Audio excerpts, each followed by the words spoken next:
Today we are swathing and chopping oats.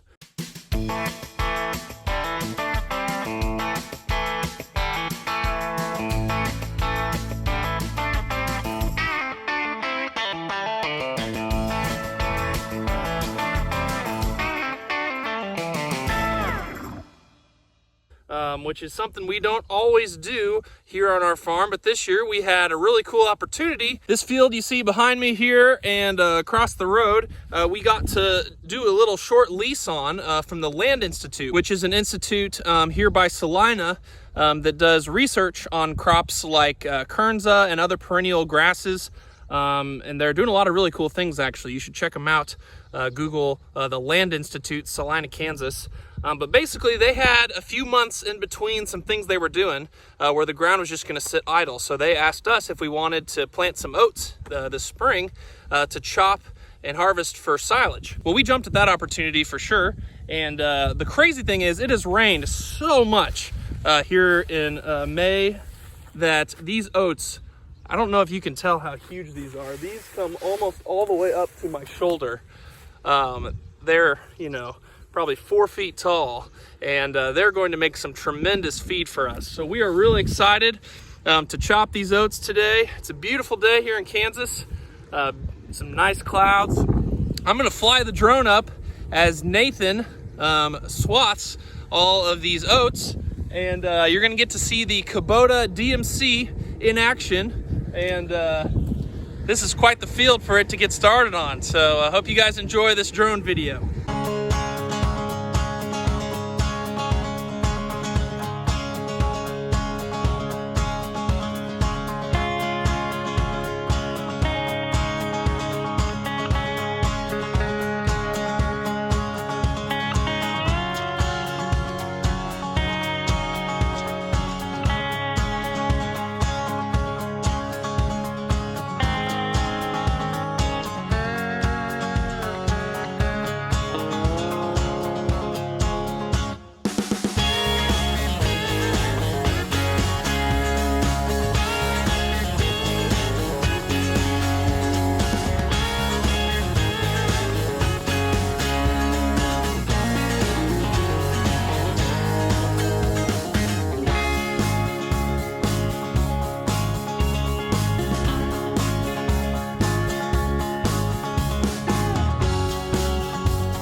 right, hope you enjoyed that footage.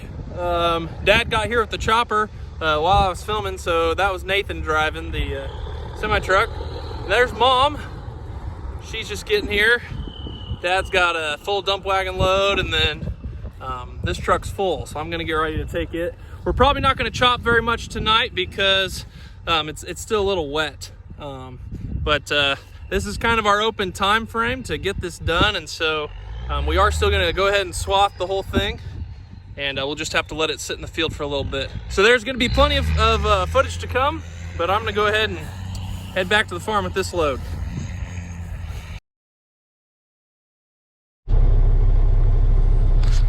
All right, there's another dump.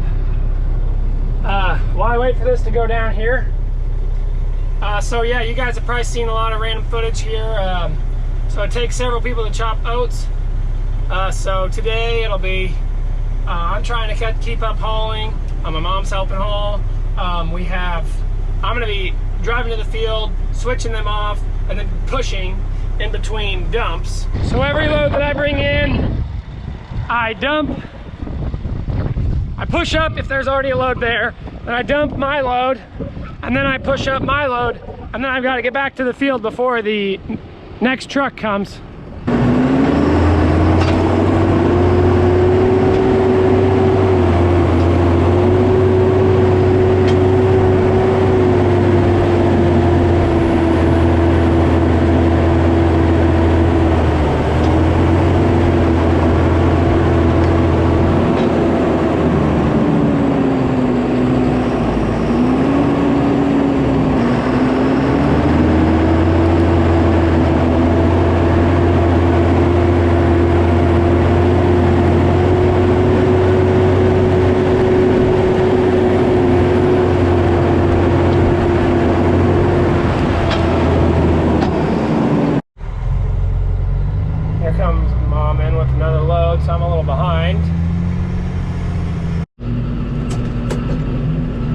So I gotta have two hands to push up here, but essentially I think I counted up with I was telling Kaylin about how many things we have to do, and I think we have 11 pieces of machinery that we've been operating this week. Swather, rake tractor, baling, and then we have chopping and 3 trucks plus the push tractor, so that's 5 plus 3, so that's 8. And then we have the drill and drilling beans, planting beans, and then spraying. So 8 plus 3 is 11. So 11 different things we've been switching around, and so we're trying to get the raking and the haying and the chopping all done when the forage is at the right moisture, and then do the drilling kind of later in the evening when it's almost dark, because you can drill with your GPS pretty easily in the dark. I finished my field after it was pretty much after evening when I finished my field last night drilling, and then couple things have to be sitting still all the time. So right now I believe the planter is sitting still, but all the silage trucks are going, and the baler is sitting still. But once we get to a stopping point with silage, I'm going to hop out of this and hop to the baler and bale the brome that I raked this morning. So most years we do not chop oats in June, but with the opportunity that we had with this field, oats were the best crop to put in, and it made a lot of tonnage. And the rest of a lot of that tonnage is going to be in the form of hay bales, and some of it will be silage on this pile here. This is how much it's made so far. Also, most years we get our first cutting of alfalfa done in May, and then our brome done before our planting window, and then we do planting beans, and then planting milo, and then wheat harvest. Well, this year we have the extra thing with chopping. The brome had to be done the same week as chopping, and planting and drilling both crops at the same time because all that rain pushed it back. So this is a busy week for our Even for our farm, this is about the top of the busyness level that we can get. There is also a sense of urgency that we have as we're planting into soil moisture. And so we want to get the crop in as early as we can, especially those couple of irrigated fields that we have. We have a field of irrigated beans we put in. We wanted to get them in as soon as we could so we could utilize that moisture that's in the ground and then get the water pumped on it early.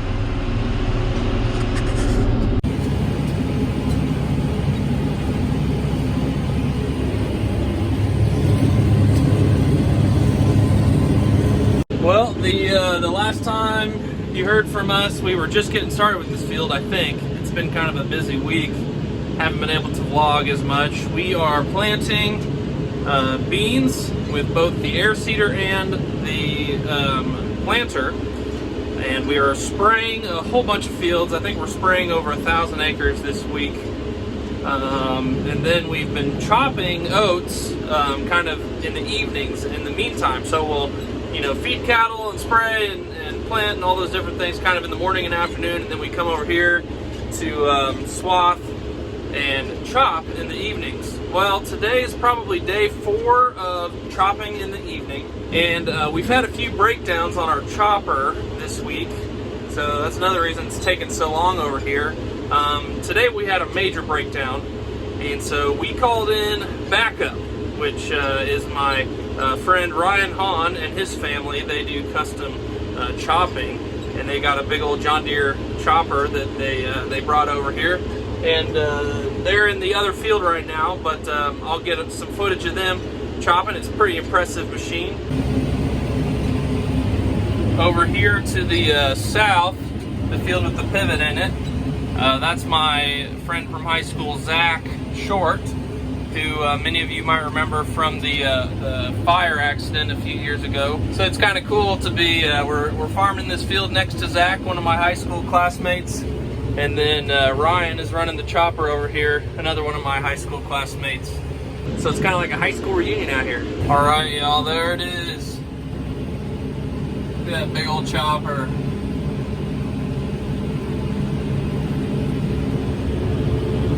They got a rake going in front of it, so it goes a little faster.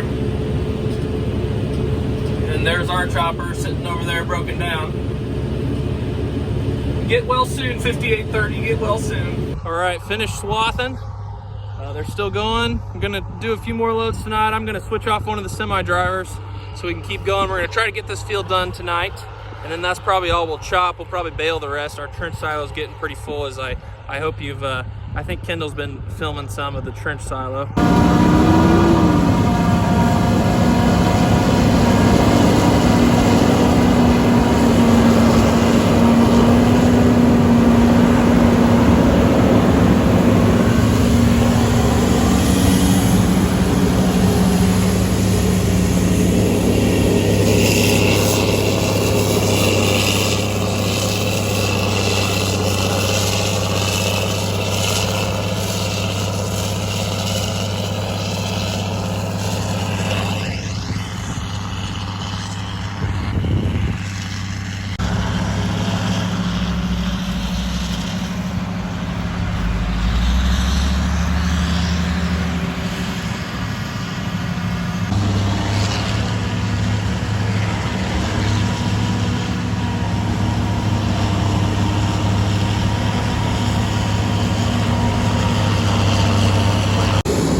Well, I hope you guys enjoyed the video today. This is a few days later after we finished chopping. You can see the pile of oats behind me. We make silage out of oats. You can also bale it and use it for hay, but it actually makes pretty good silage. People don't realize that. We've chopped oats before, and we chop wheat sometimes. I think the actual terms for oat silage would be like oatlage, and wheat silage would be like wheatlage. So that's our small trench silo over here. So this is kind of what we usually use during the summer when our big trench silo is empty. So we have emptied our big trench silo. This is what you see in a lot of our videos that we fill way up high with corn silage or sorghum silage. But in the summer, or in the spring, we usually chop some wheat or some oats to get us through the summer feeding cattle until we have more corn or sorghum silage. This year we ran out kind of uncharacteristically early. We didn't chop as much corn last fall because the price of corn was so high and the yield was so good. We had really good corn on our irrigated field, and so we didn't really want to chop it when it yielded so well. But basically we feed silage, we feed hay, we feed some grain screenings, and we feed some distillers, and we feed some rolled corn. So that's typically our ration. We put some mineral in there as well. So our nutritionist for the cattle will tell us, how to mix different things to give the cattle what they need as far as nutrition requirements. And oats can definitely provide some really good nutrients.